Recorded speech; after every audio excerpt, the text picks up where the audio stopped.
Welcome to the Sober Circle channel. Talk about Step 10, which Amanda's very excited about. I don't know much about Step 10 because I was rendered perfect after 9.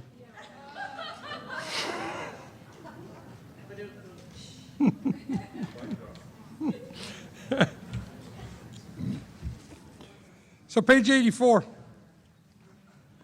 after the 9-step promises that we read at meetings, and just if you're new or relatively new, it's just interesting to me that the thing we read is the promises, the thing we call the promises, don't come after step 1, they come after step 9. It's just interesting to me. If you don't really feel the promises in your life, it's because they come after step 9. Just to point that out. Anyway, this thought brings us to step 10, which suggests that we continue to take personal inventory, continue to set right any new mistakes as we go along. We vigorously commenced this way of living as we cleaned up the past. We have entered into the world of the Spirit. Our next function is to grow in understanding and effectiveness. It's not an overnight matter. It should continue for a lifetime. Continue to watch for selfishness, dishonesty, resentment, and fear. When these crop up, we ask God to remove them. We discuss them with someone immediately. We can make amends quickly when we have harmed anyone. Then we resolutely turn our thoughts to someone we can help. Love and tolerance of others is our code. There's a lot in that paragraph. There's a lot in that paragraph.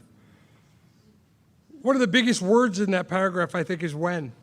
When these crop up. You know, I made that silly joke about how I was rendered pure after step 9.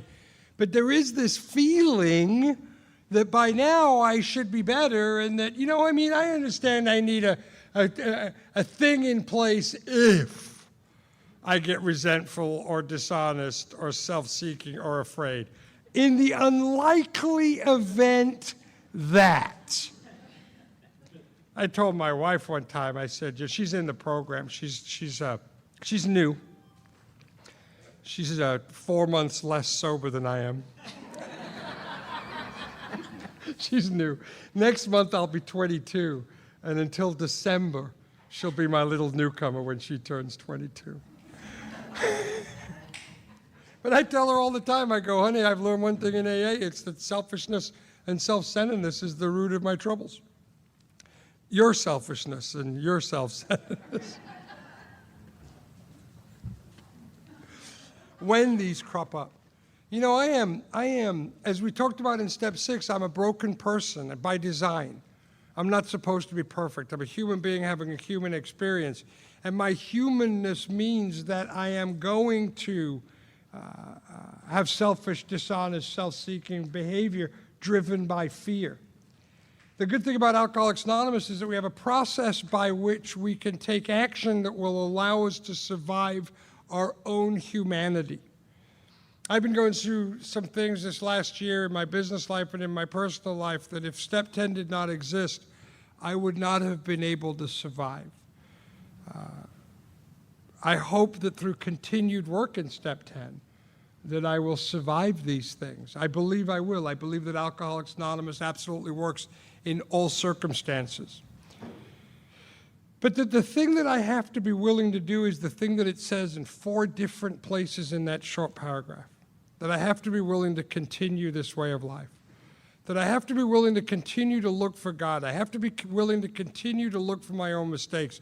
I have to be willing to continue to concede that the problems in my life are generated by my reaction or lack of reaction, the way that I feel, the way that I experience the world through the eyes of a selfish, self-centered, self-seeking individual. And that just like in step 4, and often I mention this in step 4 and I didn't today and we'll talk about it now, one of the things that you hear in Alcoholics Anonymous an awful lot is that when something bad happens, we should look for our part. You ever hear that? I'm going to look for my part. And there's a problem with that. There's a problem with me looking for my part. There's an insinuation when I talk about looking for my part. If this is the problem, Here's the problem. Here's the wrongdoing. Here's the bad situation. If I'm going to look for my part, and so now, which one's the part? Isn't the insinuation when I look for my part that you did more, you were more wrong than me, but I had a little bit of a piece to play? The Big Book says that we put out of our minds the wrongs others have done and resolutely look for our own mistakes. It says here, admitting he may be somewhat at fault, he is sure that other people are more to blame. Isn't that what I'm doing when I'm looking for my part? I'm saying that, these things went wrong, but you did more than me. And what I have to be willing to do, whether it's in step 10 or whether it's in step 4, is I have to be willing to say that no matter what other people did, I'm going to put that out of my mind. I'm going to imagine they did no wrong, and I'm resolutely going to look for my own mistakes. One of the relationships in my life that has been very difficult is the relationship with my father. I made amends to my dad, and we created a good relationship. And things went very well with he and I. He's a very magnanimous, loving guy. And he also retired, and he also moved to Vegas. And we became very, very close. But my dad is my dad, and I am me. And so we had some angst between us that would come up over the years, and every time something came up, I'd go to my sponsor, and my sponsor would make me make amends to him.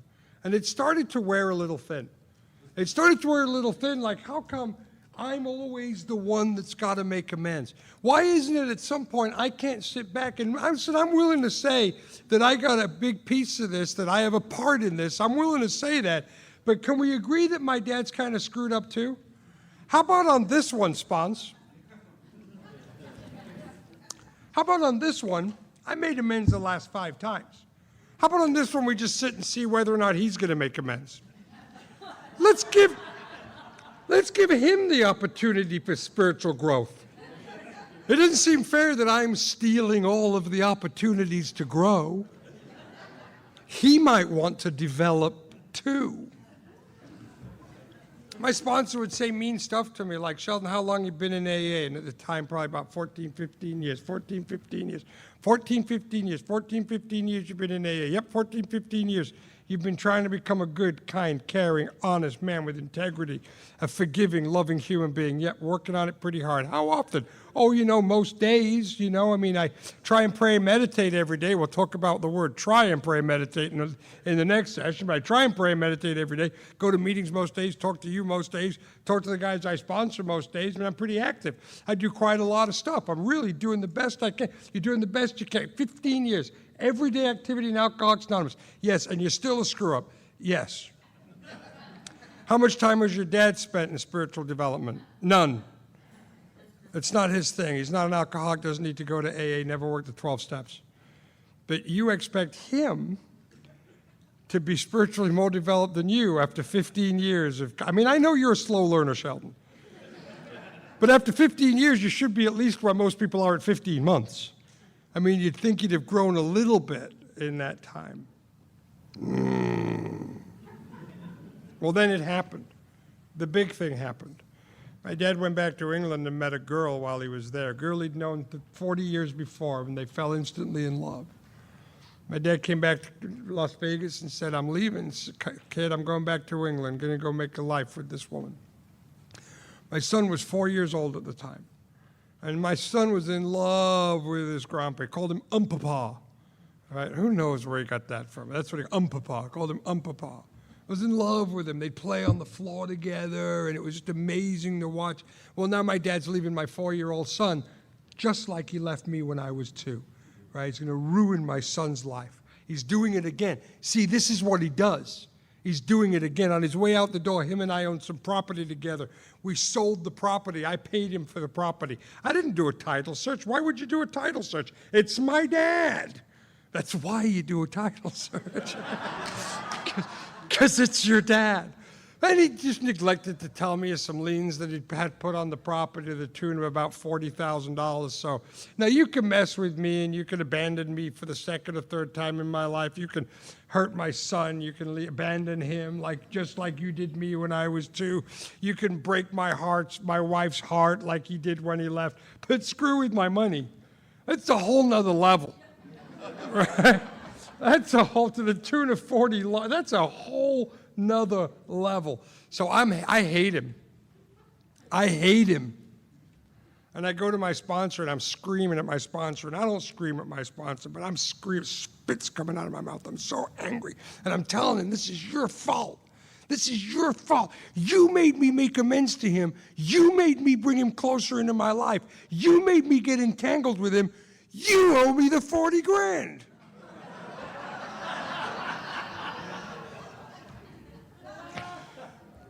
I knew I wasn't going to get it out of my dad. At least I thought I had a shot with my sponsor. But I told him, I said, I'm never making amends to that man again. Never make me do that again. Never make me put that man back in my life again. Never do that. Don't even bring it up. There's no way. I hate that son of a bitch. He is done. He is out of my life forever. And my sponsor said, okay, if that's what you want to do, that's fine. But we need to be honest about what you're doing and what that means, and then if that's the decision you want to make, then that's the decision you should make. If you write your dad out of your life for the rest of his life, he's old and he's not going to live forever. He might have 5 or 10 years left. And for 10 years, you'll shut him out of your life, you'll shut him out of his grandson's life, you'll shut him out of the family's life, and he will suffer for that and he will be punished. And when the 5 or 10 years is up, he will die. And it will be over for him. You, however, will live for another 30 or 40 years. And for 30 or 40 years, you will suffer with the knowledge that you come from bad blood. You will suffer with the knowledge that the people that bore you are bad people. They can't be trusted. The blood in your veins is tainted blood. You'll remember the voice of your mother when she used to tell you you're just like your father, and you'll remember what that means, and you'll know it means you're no good. And you will suffer with the separation and pain of your father when he dies, of the resentment you have against him. And every time you smell a smell, see a sight, hear a song, anything that happens that reminds you of your father, you will be reminded of the poison and the anger, and you will suffer that way for 40 years, and then you will die. Your son, however, will live for another 40 years. And after you are gone, and for the 80 years from now forward, your son will remember the anger and pain that you put into his life. He'll remember the negativity that you talked to him about his grandfather. He won't remember the joy of crawling around on the floor with his grandfather and playing with toys. He will just know that his grandfather is a piece of crap. He'll know his grandfather hurt his father. He'll know the blood in his veins is no good. He will have the resentment and angst that you will make sure he suffers from, and he will have that for 80 years. And that will be your gift to him. Do you think you'll ever let your son down?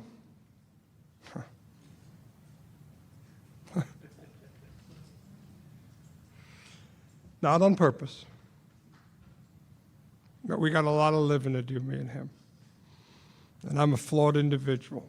I'm a broken spirit that makes mistakes. I'm one of God's kids, perfectly human, likely to cause harm wherever I go, regardless of my intention. I'm certain I'll let him down. What do you want to teach him? Do you want to teach him that when the men in the Fetty family disappoint their kids, that the kids should hate their father and write him off and kick him out of their life? Or do you want to teach him love and compassion? Do you want to teach him forgiveness? What do you want to teach your son? Do you want to teach your son love and compassion or punishment and torture? What do you want to teach your son? What lesson would you like your son to have? It's yours to teach. Get ready. You're teaching it one way or the other. What do you want to teach your son? Do you want to teach your son it's okay to hate his father? What do you want to do?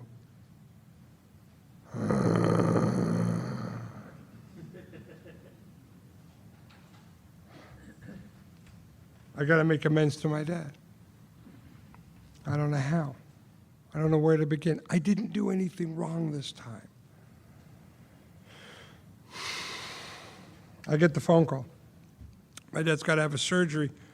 He's got a 30% chance of living most likely is not going to live through it. He's got some kind of an aneurysm or embolism or something in his main valve leading to his heart. They got to fix it up.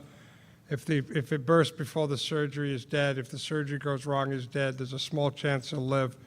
Surgery's in a week. I got to go back to England. I got to go visit him. I got to go make these amends. Thankfully, I'm in a position financially at the time where I could make that trip. I bought a ticket and I went back to England, and I don't know what I'm going to say.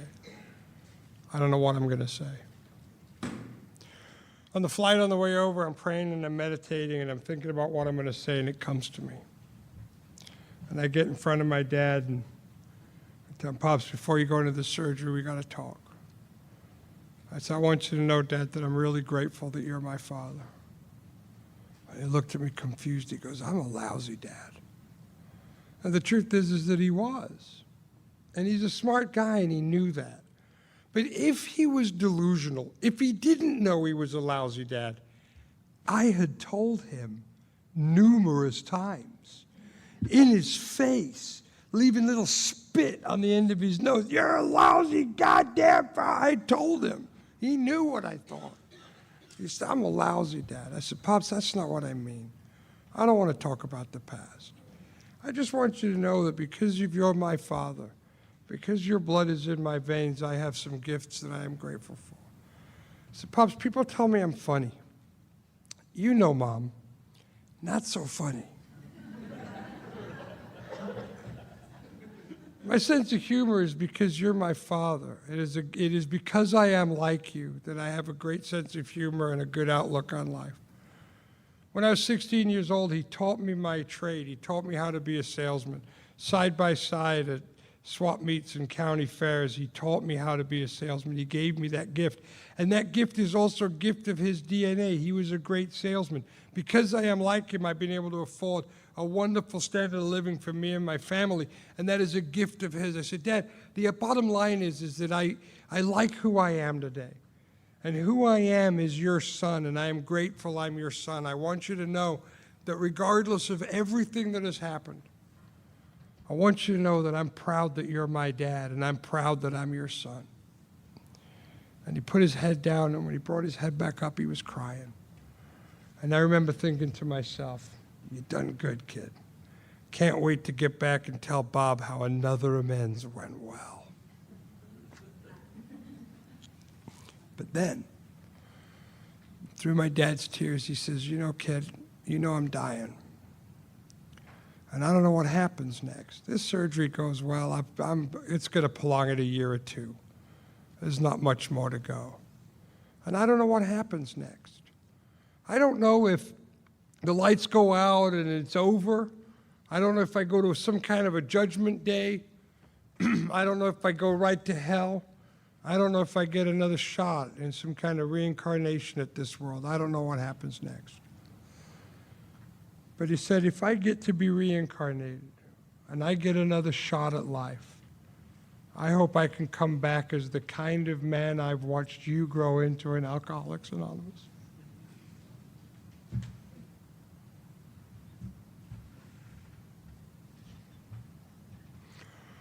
And I'm not much on the inner child stuff, but somewhere inside me, a little 2-year-old boy was healed.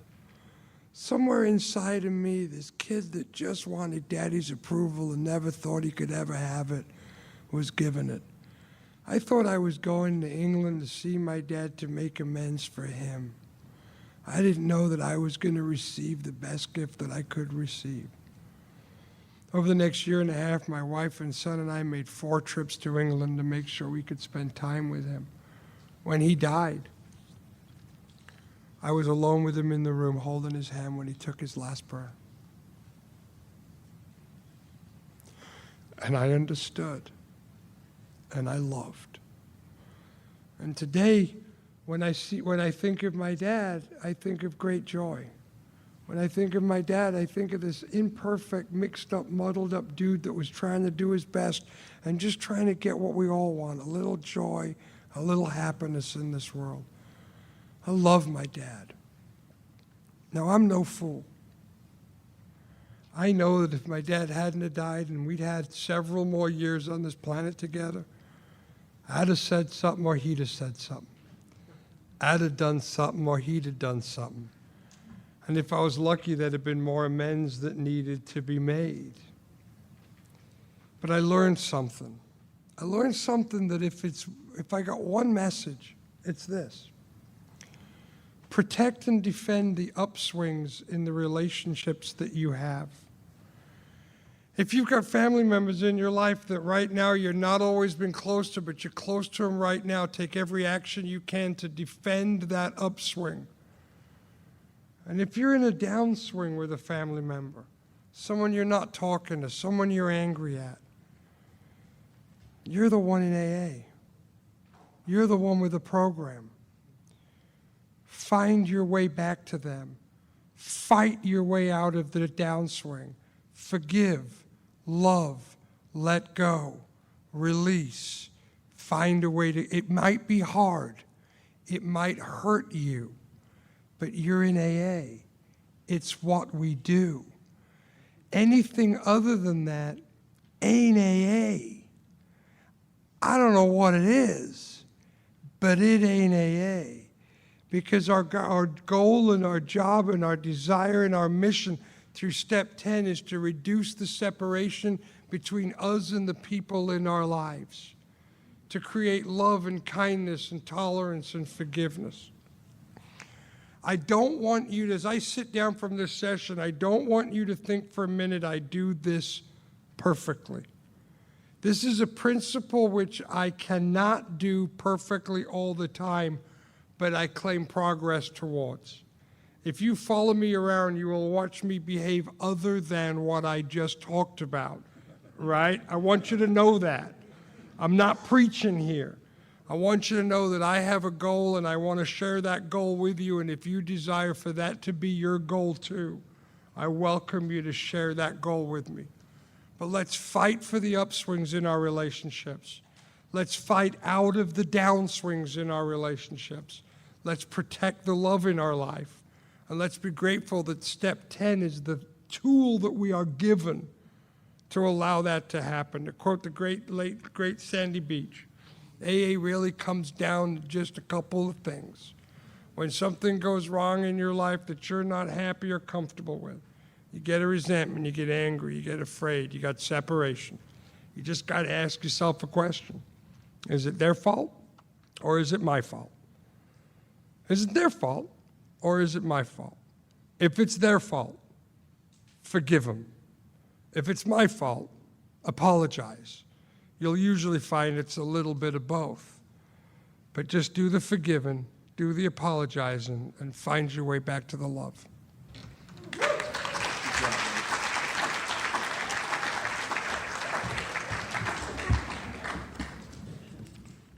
Thanks for listening. Please support the channel by liking and subscribing.